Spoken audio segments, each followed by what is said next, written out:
The worst thing about the algorithm is that it's opaque and it's rapidly changing, and it changes for no good reason. It makes us more prone to superstitions. Hi, it's Shona Lee. I am here to talk to you today about YouTube as a medium. I have a long list of videos I want to make. Some of them are going to require a fair amount of effort. And there's this tension between putting lots of stuff up and putting up really good stuff. And it is unclear what the algorithm, the mysterious algorithm, actually rewards. And I was talking to an actual YouTuber, by which I mean someone who is successful at this, that I happen to meet in a social setting, who, like, it's her job. And I said, because my work is in how technology influences us and the sort of philosophy of technology and how we navigate these complex systems, the worst thing about the algorithm is that it's opaque and it's rapidly changing, and it changes for no good reason. As human beings, we are evolved to learn our surrounding environment and learn how to work in it, how to navigate it, where food comes from, where there's clean water, what's safe to eat, what isn't, how to stay safe from being eaten, who are friends, who are dangerous, should you trust this person, this organization, this organism, this plant, this vine.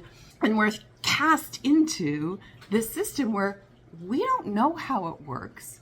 And not only do we not know how it works, there is an incentive inside the organization so that we don't game the system to keep it opaque, keep it constantly shifting, and make it impossible, not impossible, but hard, extremely difficult to interpret, and it's illegible. According to, I did the thing, I think, about seeing like a state and the legibility of things. So we have given over an enormous amount of our power to systems that are fundamentally illegible to us. Now, I wrote a blog post or a LinkedIn essay or something a couple of years ago about a book, Everyday Chaos is what it was called. And he said that fundamentally AI, and that was before we had like AIs in the wild to the extent that we do now. He said that AIs and algorithms were opaque, but they were opaque in the same way that the systems and structures we already had to navigate are, like college admissions and job postings and sort of the ways by which we navigate social constructions of reality.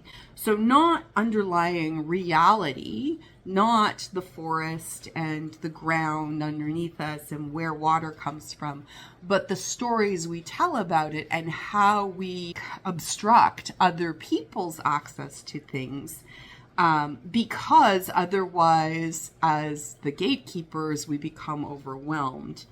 So he said it was maybe not reasonable to expect AI to be comprehensible and legible and explicable in ways that the existing systems and structures that was replicating are not. And that one piece I had to grant him.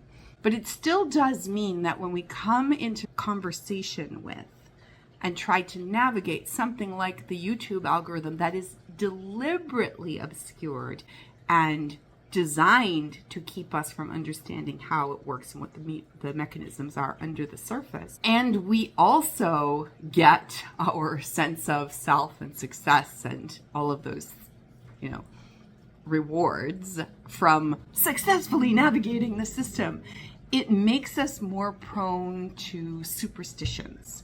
And so if you look at a lot of the advice around how to do YouTube or any of the other social media or job applications or what you should train for the future, what profession you should take. At this point, a lot of them have a character more of superstitions than of valid projections of the future, or even a sense of like, okay, I will tell you, I know that this kind of video is not going to be terribly successful because it's not flashy, it's musing, it's not prescriptive. And so I think my superstition is that what is successful on YouTube are the ones that are prescriptive and tell you what to do. So the instructional videos do really well. Ones that lay out a very strong claim with a very high level of certainty, whether it's valid or not. Things that are really amusing, like obviously things that are entertaining are gonna beat out me talking about it's my cat. This is Ada. She's an adorable pest. She's not supposed to be on the table, but I can't fight her while also recording a video. So I kiss her instead, thus rewarding her, because cats are much better at predicting what the system will reward than we are. So I'm going to keep talking philosophy with cats. That might actually wind up being my, it's going to be my philosophy with cats. It's going to be my brand. I also am learning to do handstands. So one of my business coaches, or life coach, I guess, suggested that perhaps I should be the handstand philosopher. So I'm going to give you lessons on not how to handstand, but how to persist when trying to learn to do something that's quite challenging over a long period of time, because that is something I can help you with. Oh, have I persisted for long periods of time. So that's it.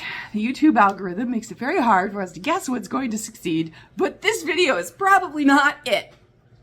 That's my thing. Oh yeah, you should like and subscribe, because I keep forgetting to say that. If I don't get more subscribers, I don't get more reach. That's it. So that's one thing. If people like your videos, they should like your videos. That's it. So please do. All right. Ciao, ciao.